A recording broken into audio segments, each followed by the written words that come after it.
Season 2 की शुरुआत होती है और हमें हमारी रैबलर दिखाई जाती है जिसके साथ कोई खड़ा था।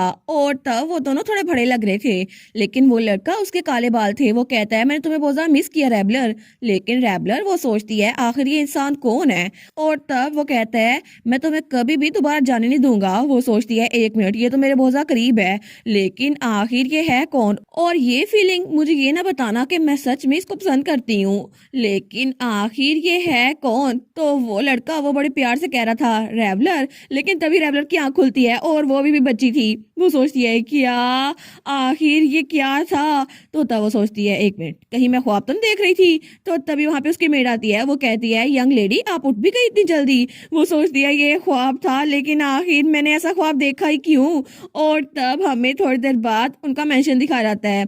तो तब रैबलर बेचारी उसी ख्वाब के बारे में सोच जा रही थी और तब वो तैयार होकर बाहर आई थी। लेकिन तब वहां जाते हुए सोचती है पता नहीं, शायद मैंने कोई अजीब सा ख्वाब देखा ना, इस वजह से मुझे थोड़ा अजीब लग रहा है। लेकिन वो तो एक ख्वाब था, फिर भी मुझे इतनी परेशानी क्यों हो रही है। लेकिन वो लड़का जो मेरे ख्वाब में था वो तो देखा देखा लग रहा था, आखिर मैं उससे पहले कब मिली हूँ। तो तब वो सोचती है उसको तो काले बाल थे, और मेरी जिंदगी में जिस काले बाल वाले लड़के को मैं जानती हूँ ना, वो तो सिर्फ एक ही है, कैलेक्स। लेकिन वो सोचती है एक मिनट, मैं कैलेक्स के बारे में सोच रही थी। लेकिन वो सोचती है एक मिनट, मैंने ऐसा क्यों किया, आखिर मेरे दिमाग में कैलेक्स का ख्याल आया ही क्यों। ये सच है कैलेक्स के काले बाल है, लेकिन फिर भी वो ड्रीम वाला लड़का वो तो नहीं हो सकता था ना। तो तभी वहां पर कोई आता है। वो कहता है रैबलर। तो रैबलर उस तरफ देखती है तो वो कहती है भाई। और तब वहां पर ड्यू का बेटा आता है, रोआन। वो कहता है तुम यहाँ पर क्या कर रही हो, वो भी इतनी सुबह सुबह। तो तब वो सोचती है ठीक है, अभी मुझे उस ख्वाब के बारे में सोचने की जरूरत नहीं है, अभी के लिए मुझे जो जरूरी है ना वो करना पड़ेगा। तो वो जल्दी से अपने भाई के पास भाग के जाती है। वो कहती है रुआन। वो कहता है भागो मत, तुम गिर जाओगी। लेकिन वो उसके पास आती है और कहती है हैप्पी बर्थडे, क्योंकि आज रुआन की बर्थडे थी। तो तब रुआन वो भी स्माइल करता है। वो कहता है सच में मुझे लगता है तुम पहले भूल चुकी थी कि आज मेरी बर्थडे है। वो कहती है नहीं नहीं, मैं तो बस आपको कॉन्ग्रेचुलेशन कहने के लिए आ रही थी। लेकिन वो कहता है अच्छा, तो तुम इसलिए नहीं भाग रही थी क्योंकि तुम जल्दी से पैनिक हो गई थी। वो कहती है नहीं नहीं, ऑफ कोर्स नहीं, मैं तो आज ये सोच रही थी आज लंच में हम क्या खाएंगे और आज हम पार्टी में कैसे सेलिब्रेट करेंगे। और इसके अलावा वो तो बड़े प्यार से अपने भाई को देखती है, लेकिन तभी उसके पीछे ड्यूक खड़ा था। तो रुआन कहता है तुम्हें क्या हुआ है, तुम चुप क्यों हो गई हो, इतनी सस्पिशियस क्यों लग रही हो। लेकिन तभी पीछे से ड्यूक कहता है आखिर सुबह सुबह तुम लोग हालवे में क्या बातें कर रहे हो। तो रुआन पीछे देखते हैं। वो कहता है फादर। तो हमारी कहती है योर ग्रेस। लेकिन तभी ड्यूक तो बड़ा खतरनाक लग रहा था। तो तब वो रुआन की तरफ हाथ बढ़ाता है। वो कहता है क्लास अभी भी तुम्हारी जारी है, लेकिन तुम अभी यहाँ पर शोर मचा रहे हो।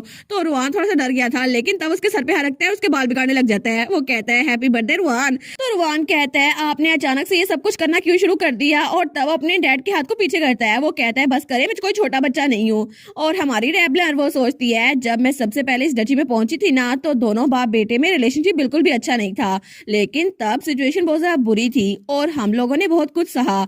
और इस दौरान रोआन भी बहुत ज्यादा रोया था जब उसे असलियत पता चली थी। लेकिन तब उसका मेरे साथ भी ताल्लुक अच्छा हो गया था और फाइनली हम लोग एक फैमिली बन गए। और रोआन उसने मुझे एक फैमिली के तौर पे एक्सेप्ट कर लिया। और ड्यूक वो भी मेरे फादर फिगर की तरह है, इसीलिए मुझे लगता है कि ये दोनों बाप बेटा भी अच्छे से रिकॉन्साइल हो गए हैं और इसीलिए मैं भी खुश हूँ। लेकिन मैं इसका दिखावा तो नहीं करना चाहती कि सब कुछ मेरी वजह से हुआ है, लेकिन कुछ ना कुछ तो मेरा हाथ था ना इसमें। तो ड्यूक कहता है रुआन क्या तुम्हें कुछ चाहिए। तो रोहन कहता है आप कोई भी गिफ्ट दे दे मुझे पसंद आ जाएगा, लेकिन इस साल मेरा सबसे बड़ा गिफ्ट यही था कि रैबलर मेरी बहन बन चुकी है, तो इस साल के लिए काफी है। तो रैबलर कहती है क्या। तो ड्यूक कहता है मैं उस बच्ची को तुम्हारी बहन बनाने के लिए लाया था, उसको मैं अपनी बेटी बना कर लाया था। तो हमारी रैबलर कहती है एक मिनट, आप लोग लड़ क्यों रहे हैं। तो रोहन कहता है ऐसा अजीब सा लॉजिक यूज ना करे, वो मेरी बहन है और इस तरह आपकी बेटी भी बन गई, ठीक है। तो ड्यूक कहता है फिर क्या। तो वो कहता है रैबलर मुझे भाई कहती है, लेकिन उसने कभी भी आपको फादर नहीं कहा, वो हमेशा आपको योर ग्रेस कहती है। तो ये बात ड्यू को भी थोड़ा परेशान कर देती है। तो रैबलर सोचती है एक मिनट, मैंने इनको कभी भी नहीं कहा, लेकिन। तो ड्यूक कहता है अच्छा अभी तुम इस बात को मेंशन कर रही हो तो ये बात तो बिल्कुल सच है, क्या इसका मतलब है रैबलर तुमने मुझे अपने फादर के तौर पे एक्सेप्ट नहीं किया। वो सोचती है आखिर इतनी जल्दी इस नतीजे पे कैसे पहुंच गए। वो कहती है ठीक है आज से मैं आपको फादर कहूंगी। तो रुआन कहता है इस बारे में फिक्र ना करो रैबलर, वैसे भी मेरी बर्थडे है, लेकिन ऐसा लगता है कि मेरी वजह से फादर को गिफ्ट मिल रहा है। तो ड्यूक कहता है हाँ ये अच्छा पॉइंट तो है, लेकिन चलो मेरी बर्थडे तक इंतजार कर लेते हैं, वैसे भी मुझे पार्टी की प्रिपरेशन करनी है तो मैं चलता हूँ। और उसके बाद वो दोनों वहां चले गए थे और रैबलर वहीं पे खड़ी रह गई थी। लेकिन तब वो उन दोनों बाप बेटे को जाते हुए देखती है। वो सोचती है चलो कम से कम ये रिलेशनशिप ये भी अच्छा हुआ। लेकिन वो सोचती है फादर, क्या सच में मैं इनको फादर कह पाऊंगी? और तभी उसे अपने फादर की भी याद आती है। लेकिन तब थोड़ी देर बाद हमें शाम के वक्त पार्टी का सीन दिखा रहता है, जब वहां पर बहुत सारे मेहमान थे। तो रेबलर अपने भाई के पास जाती है, वो कहती है रोहान हैप्पी बर्थडे, और उसको फूल देती है। वो कहता है तुम सुबह मुझे ये बता चुकी थी ना, और उसके हाथ में ग्लास पकड़ा हुआ था। वो कहती है फिर क्या हुआ? अगर मैं कितनी बार भी तुम्हें कहूँ ना तो फिर भी अच्छा रहेगा, ठीक है? वैसे भी मल्टीपल टाइम इसको सुनना बुरा नहीं लगेगा। वो कहता है वेल ये सच तो है ना। लेकिन वो कहती है ये लो मैं तुम्हारे लिए बुके लेके आई हूँ, और ये मैंने खुद अपने हाथों से बनाया है, और ये पूरी दुनिया में एक ही है। वो कहता है तुम्हें ये सब कुछ करने की जरूरत नहीं थी, लेकिन चलो तुमने दे ही दिया तो मैं इसको अपने पास रख लेता हूँ। लेकिन तभी वहां पे जो मेहमान थे वो रोहान को बुलाते हैं। यंग लॉर्ड, हमें आपसे बात करनी है। आपसे मिलकर बहुत ज्यादा खुशी हुई। और वहां पे और भी बहुत सारे लोग आ गए थे जो रोहान को हैप्पी बर्थडे विश कर रहे थे। तो हमारी हीरोइन वो सोचती है सच में इसको तो इतने सारे गिफ्ट मिल रहे हैं, ये तो सच में बहुत ज्यादा पॉपुलर है। और वैसे भी आज तो यंग लॉर्ड की बर्थडे है ना, रोहान की, मेरे भाई की, तो ऑफकोर्स हर कोई इसके साथ क्लोज होना चाहेगा।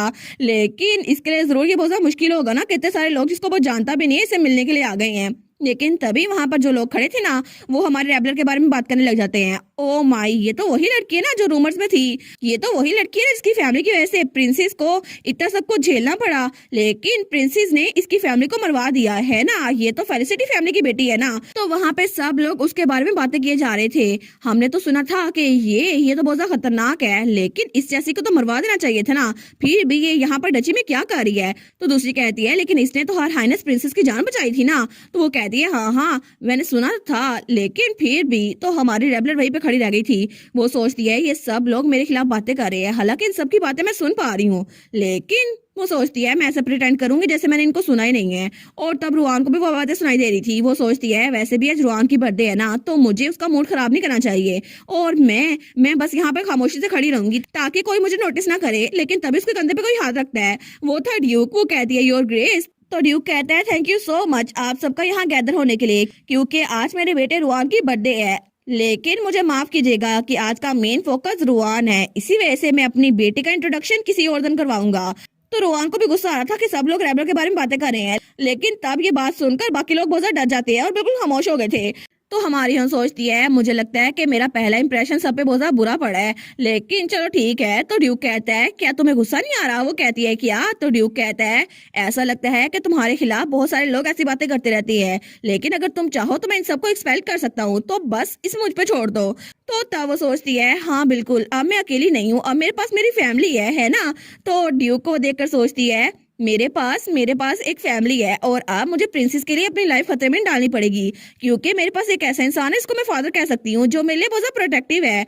और उन्होंने कहा था मैं प्रॉमिस करता हूँ मैं तुम्हें प्रोटेक्ट करूंगा। तो तब वो स्माइल करती है। वो कहती है नहीं बिल्कुल भी नहीं, थैंक यू सो मच मेरी फैमिली बनने के लिए, और मैं बिल्कुल ठीक रहूंगी। मैं तो बस थोड़ी देर के लिए सैड हो गई थी क्योंकि मैं अपनी फैमिली के साथ टाइम नहीं गुजार पाई ना, और हम तीनों इकट्ठे अकेले में टाइम नहीं गुजार पाए। वो कहता है ठीक है, तो इस पार्टी के खत्म होने के बाद हम आफ्टर पार्टी करेंगे, सिर्फ हम तीनों, ठीक है, फैमिली के तौर पर। वो कहती है ठीक है फादर। और तब ड्यूक उसकी आंखों से आंसू साफ करते हुए कहता है अच्छा मुझे याद आया, अभी तक मैंने तुम्हें वेलकम गिफ्ट नहीं दिया, और मुझे पता है कि रोहान की बर्थडे है, लेकिन प्लीज मेरा गिफ्ट भी एक्सेप्ट करना। लेकिन तभी वहां पर एक गार्ड भागता हुआ आता है। वो कहता है लॉर्ड कैसी है? तो ड्यूक कहता है क्या हुआ? तो तब उसके कान में कुछ बताता है। तो ये बात सुनते ही ड्यूक एक्सप्रेशन वो थोड़े से डार्क हो गए थे। वो कहता है क्या? तो हमारी रेबलर कहती है क्या कुछ हुआ है? तो ड्यूक कहता है ऐसा लगता है कि हमारी पार्टी में एक अनइनवाइटेड गेस्ट आ गया है। तो हमारी रेबलर सोचती है एक अनइनवाइटेड गेस्ट, लेकिन वो कौन हो सकता है? लेकिन तभी वहां पे से किसी लड़की की आवाज आती है रोहान। तो हमारी रेबलर थोड़ा शॉक हो गई थी, और जब वो तीनों पीछे देखती है ना तो वहां पे एक लड़की आ रही थी जिसके ब्लॉन्ड बाल थे। तो तब ये देखकर रोहान वो थोड़ा सा शॉक हो गया था। तो वो लड़की कहती है बहुत दिनों बाद मिले रोहान, मैंने तुम्हें बहुत ज्यादा मिस किया। तो रोहान थोड़ा सा ब्लश करने लग गया था क्योंकि वो लड़की वो कोई और नहीं, वो प्रिंसेस ही थी। वो कहती है हैप्पी बर्थडे रोहान, मैं यहाँ पर तुमसे मिलने के लिए आई हूँ। तो हमारी हीरोइन वो थोड़ी सी डर गई थी। वो सोचती है प्रिंसेस, लेकिन आखिर प्रिंसेस यहाँ पर क्या कर रही है? और इसी के साथ ये वाला पार्ट यहीं पर ख़त्म। तो आप लोग बताइएगा आप लोग को ये पार्ट कैसा लगा, और वीडियो को लाइक और चैनल को सब्सक्राइब लाजमी कीजिएगा। बाकी वीडियोस का लिंक भी स्क्रीन पर नज़र आ रहा होगा, तो काइंडली उनको भी चेकआउट कर लें। और thank you so much for watching my videos. Stay safe, bye bye.